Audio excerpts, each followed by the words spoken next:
Hi everyone, this is Anshul. Welcome to our channel Tutor classes. So students, in our today video class, we'll discuss a very important topic from class 10, that is Ohm's law.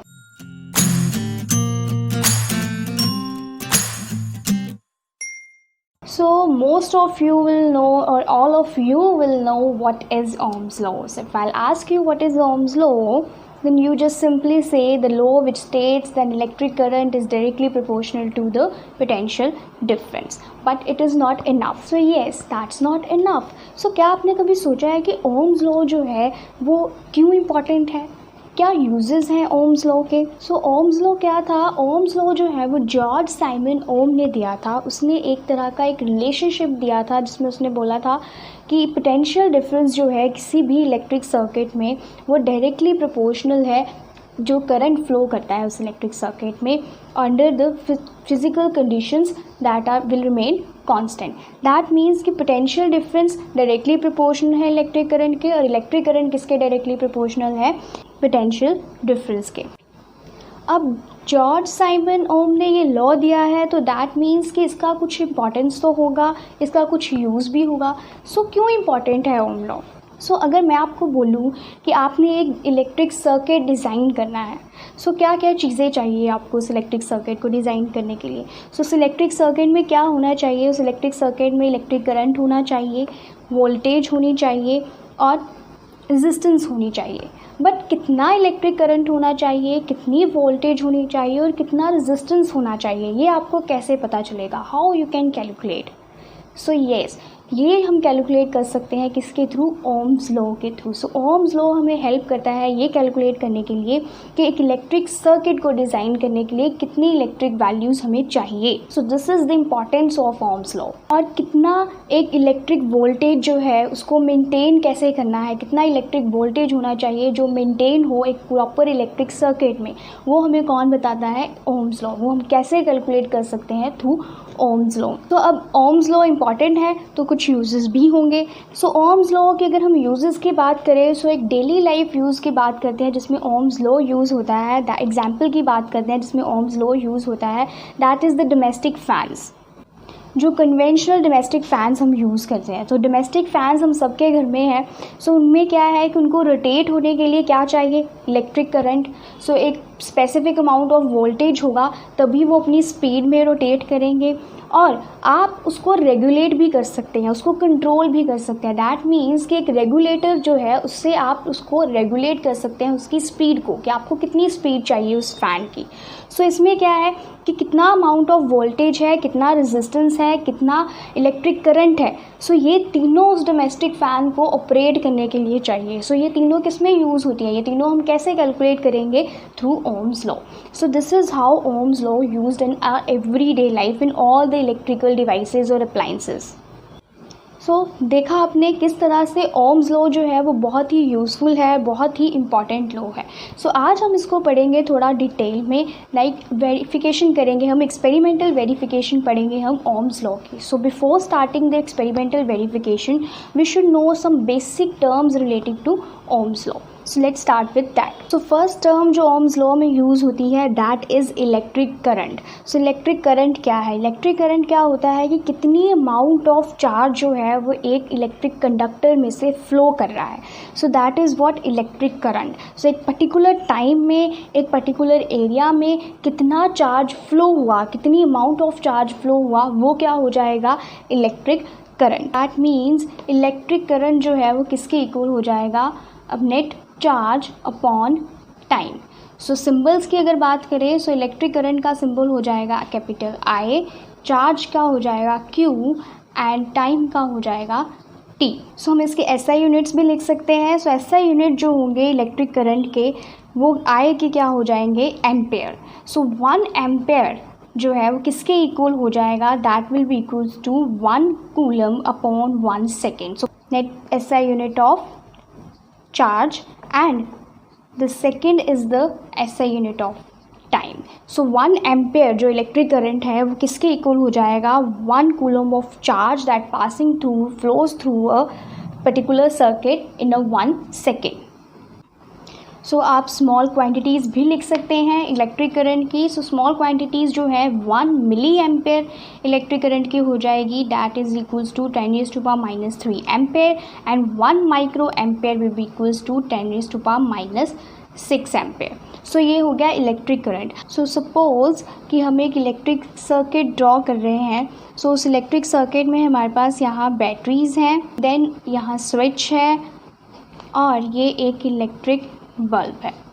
सो ये wires के through क्या है, पूरा circuit connected है। So अब ये circuit क्या है, क्लोज्ड सर्किट है, और इस सर्किट में से करंट जो है वो पास कर रहा है। सो इस करंट को हम मेजर करने के लिए, कि इस सर्किट में ये देखने के लिए कि ये करंट जो है वो पास हो रहा है या नहीं हो रहा, सो हम एक इंस्ट्रूमेंट यूज़ करते हैं, that is known as ammeter. So ammeter है नेक्स्ट टर्म। सो एमीटर क्या होता है कि एक सर्किट में इलेक्ट्रिक करंट को मेजर करने के लिए हम एक इंस्ट्रूमेंट यूज़ करते हैं जिसको बोलते हैं एमीटर। सो एमीटर क्या करता है कि एमीटर को हमेशा हम जब भी किसी सर्किट में लगाएंगे, सो वो हम लगाएंगे एक सीरीज़ में। सो इस तरह से आप एमीटर को हमेशा किस तरह से कनेक्ट करोगे, सीरीज़ में। सो एमीटर जो है वो सीरीज़ में कनेक्ट होगा, क्यों, बिकॉज वी नो कि करंट जो है वो किससे फ्लो करता है, from positive to negative terminal में। सो एमीटर को जब हम एक सीरीज़ में कनेक्ट करते हैं, सो इस तरह से कनेक्ट करेंगे कि जो करंट है वो कैसे फ़्लो करेगा, वो इस बल्ब और एमीटर के थ्रू फ्लो करेगा, जिसकी वजह से हमें पता चलेगा कि उसमें करंट फ्लो कर रहा है। Now the next important term जो है that is electric potential.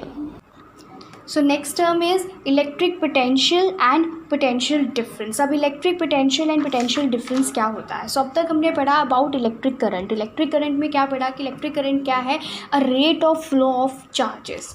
Now my question is what makes that electric charge to flow. So electric charge जो है, जो एक इलेक्ट्रिक सर्किट में फ्लो होते हैं, इलेक्ट्रिक करंट प्रोड्यूस करते हैं, उनको फ्लो कौन करवाता है। So what make them that charges to flow. So the answer is the potential difference or electric potential. So एक फिगर में देखते हैं, let's see. So ये हमारे पास फिगर है जिसमें दो वेसल्स हैं जिनमें क्या है, वाटर। सो ये वाटर जो है उनका लेवल क्या है इन दोनों वेसल्स में, सेम। सो अगर अब आप मुझे बताओ कि इन वेसल्स में जो वाटर है, क्या वो एक वेसल से दूसरी वेसल में फ़्लो करेगा। सो यस, नो, नहीं कर पाएगा वो फ्लो, क्योंकि दोनों का लेवल क्या है, सेम लेवल है। सो नाउ अगर मैं इस जार को, सेकंड जार को जिस ऊपर रेस कर दूंगी एक हाइट पे, सो अब क्या इस जार में से वाटर जो है वो फ्लो करेगा। So yes, obviously water flow करेगा। So what makes that water to flow, that is the factor of height. So height की वजह से जो है वो क्या हुआ, एक फ़्लो हुआ, क्योंकि वो जो वेसल था दूसरा वाला, वो एक हायर लेवल पे आ गया था। सो सिमिलरली इलेक्ट्रिक सेल में भी क्या होता है कि जो चार्जेस होते हैं उनको ट्रिगर किया जाता है थ्रू अ प्रेशर। सो उस प्रेशर के थ्रू, और वो प्रेशर क्रिएट कौन करता है। सो ये हमारे पास एक इलेक्ट्रिक सेल सर्किट जो हमने ड्रॉ किया था, सो उसमें क्या था, इस साइड पे पॉजिटिव चार्ज था, सो सेल का, और इस साइड पे क्या था, नेगेटिव। सो जो पॉजिटिव होता है that is high potential and the negative is the low potential. So positive से करंट मूव करता है, दैट मीन्स कौन रिस्पॉन्सिबल हुआ, प्रोटॉन। और नेगेटिव अगर इलेक्ट्रॉन्स जो है वो मूव करते हैं, सो इलेक्ट्रॉन्स मूव करेंगे, सो इलेक्ट्रॉन्स नेगेटिव चार्ज से मूव करेंगे। नेगेटिव चार्ज से जब इलेक्ट्रॉन्स यहाँ पर मूव करेंगे, और वो क्या करेंगे, वो एक तरह का प्रेशर क्रिएट करेंगे, जिसकी वजह से ये जो पॉजिटिव चार्ज है वो क्या होगा, वो मूव होगा। सो जब पॉजिटिव चार्ज अट्रैक्ट होगा, ऑपोजिट चार्जेस अट्रैक्ट होंगे, सो ये क्या हुआ, डिस्प्लेसमेंट हुई यहाँ पे। सो नेगेटिव ने फोर्स किया उनको डिस्प्लेस होने पे, पॉजिटिव चार्जेस को। सो यहाँ पे force and displacement word use हुआ। सो फोर्स एंड डिस्प्लेसमेंट जो है उससे आपको कुछ याद आया, that is work. So force and displacement की वजह से क्या हुआ, यहाँ पर वर्क डन हुआ। सो पोटेंशियल डिफरेंस क्या होता है इन एक्चुअल में, potential difference is the work done to move a unit charge from one point to another. That means कि अगर हमारे पास जो चार्ज है हम उसको लिखते हैं Q और वर्क को लिखते हैं W। सो पोटेंशियल डिफरेंस, जिसको हम सिंपल लैंग्वेज में वोल्टेज बोलते हैं, और उसका सिंबल हो जाता है V। सो V हमारे पास किसके इक्वल हो जाएगा, work done W upon charge, that is Q.